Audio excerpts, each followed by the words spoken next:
Oi gente, tudo bem? Meu nome é Vitória. Hoje eu, Valdeir e Mariane vamos falar sobre Fernando Collor.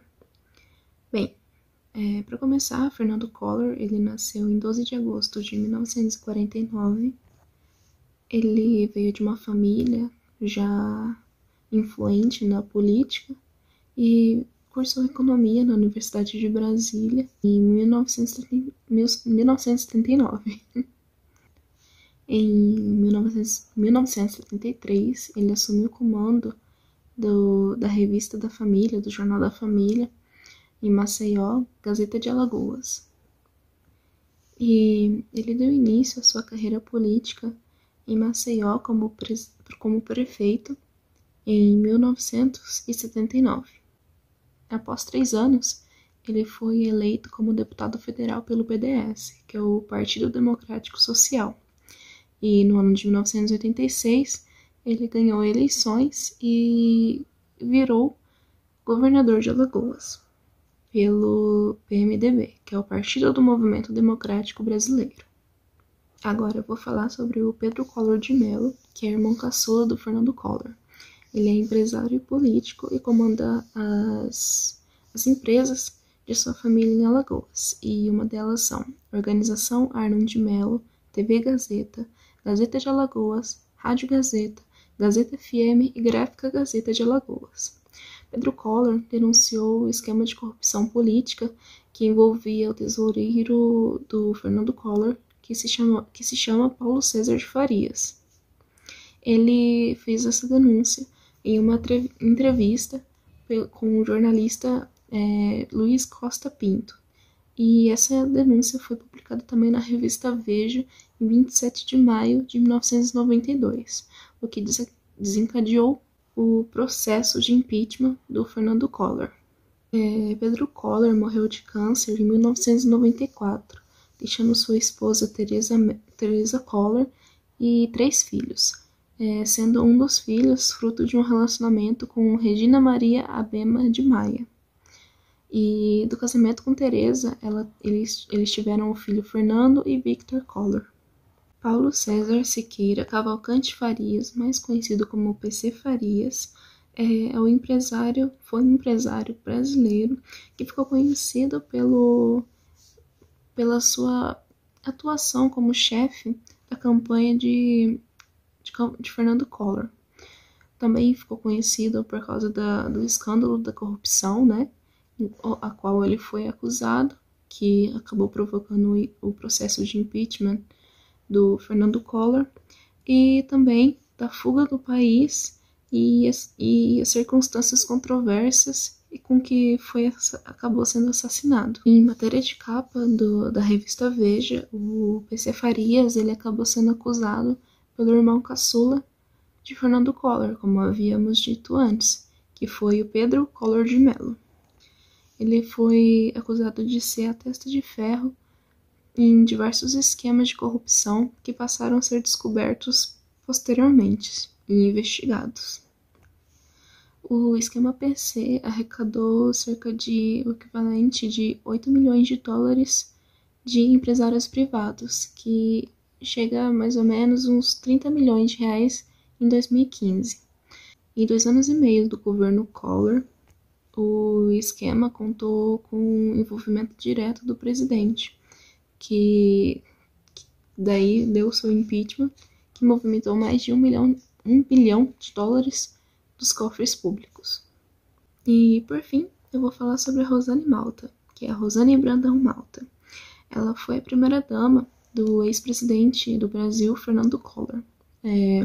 Ela nasceu em uma família que exercia influência política em modestos municípios do sertão de Alagoas. Filha de João Alvino Malta e Rosita Brandão, que dessa união, desse casamento, depois de 2 anos de namoro, acabou criando uma aliança entre dois grupos oligárquicos. E em março de 1990, Rosane, aos 26 anos de idade, tornou-se a primeira dama do Brasil. E ela assumiu então a presidência da Legião Brasileira de Assistência, a LBA, onde começou a percorrer todo o país, identificando os problemas de desigualdade social. Seu objetivo resumia-se na diminuição dessas desigualdades por intermédio do atendimento dessas necessidades do povo da população de mais baixa renda. Fernando Collor queria que sua esposa deixasse esse cargo de lado, deixasse a presidência, ou limitasse a sua gerência. E, por último, falarei sobre o escândalo na LBA, que o Jornal do Brasil descobriu que havia desvio de dinheiro em favorecimento dos familiares de Rosane. Apesar dessa notícia não ter abalado a relação entre o presidente e o público, ela acabou acarretando a despedida de Rosane. E em seu discurso ela disse o seguinte: sem mágoas, mesmo daqueles que, motivados por interesses políticos subalternos, tentaram atingir-me a condição de mulher e a minha dignidade. O problema é que houve uma compra superfaturada de leite pela LBA. O irmão mais velho da Rosane, Pompílio, recebeu cerca de 59 milhões de cruzeiros para abastecer caminhões-pipas para combater as secas na cidade de Canape, que é um dos municípios que sua família exercia influência política.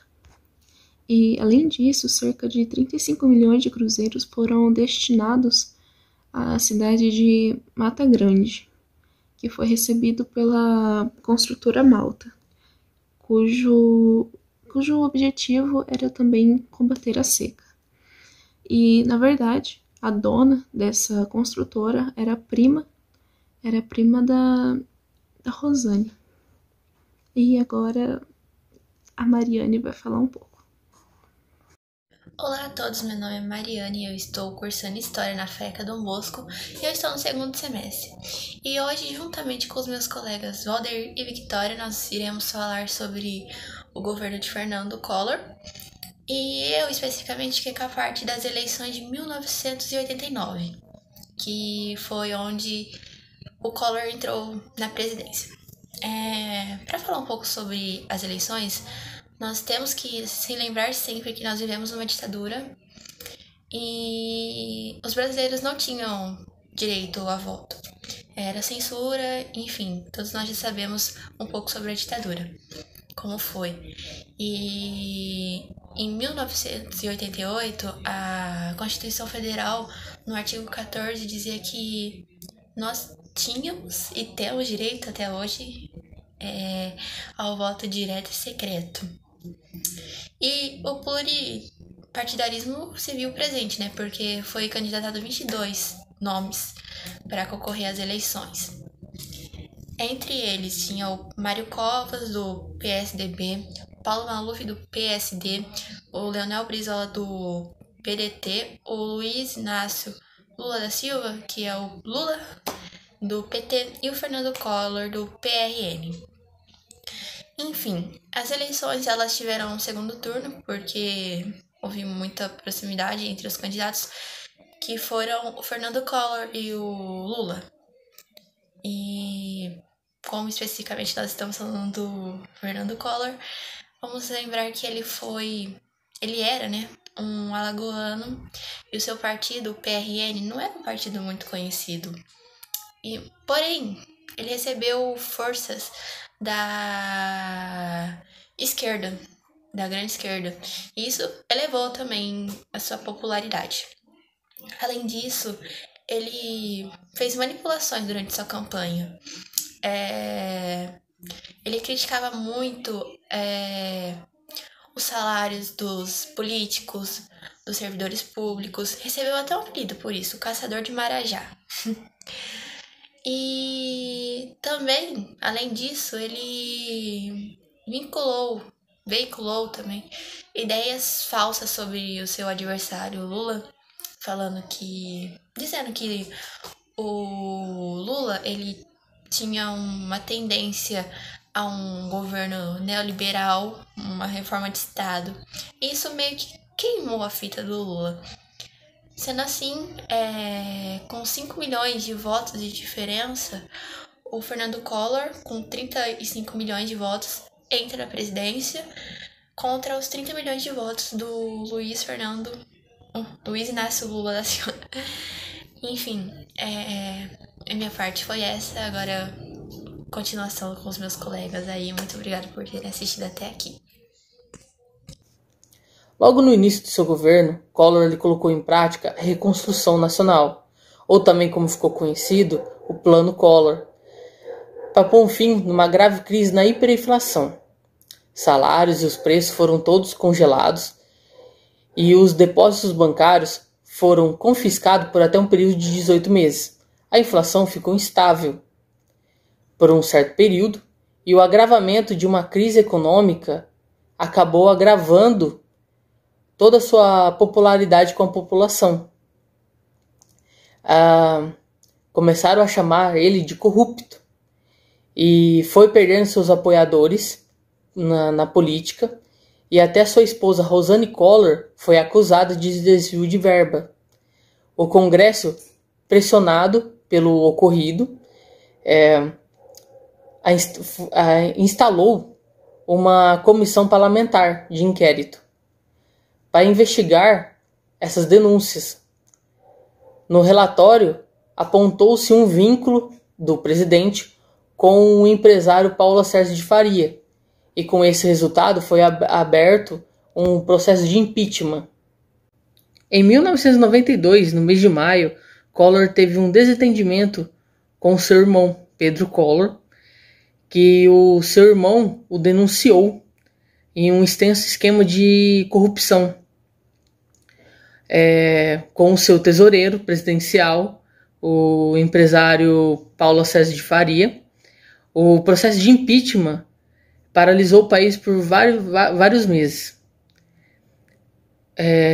Surgiram vários manifestantes a favor do afastamento do presidente. Os maiores foram os estudantes universitários, e que ficaram conhecidos como os caras pintadas, que pintaram suas caras de listras verdes e amarelas. Com uma grande oposição e as manifestações cada vez mais fortes, Collor ficou isolado tanto politicamente como socialmente.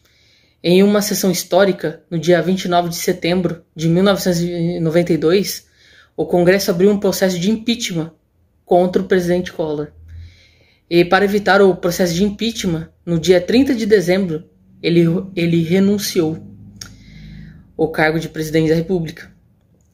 A primeira vez na história da República do Brasil em que um presidente ele foi afastado por vias democráticas, sem nenhum tipo de golpe ou meios legais.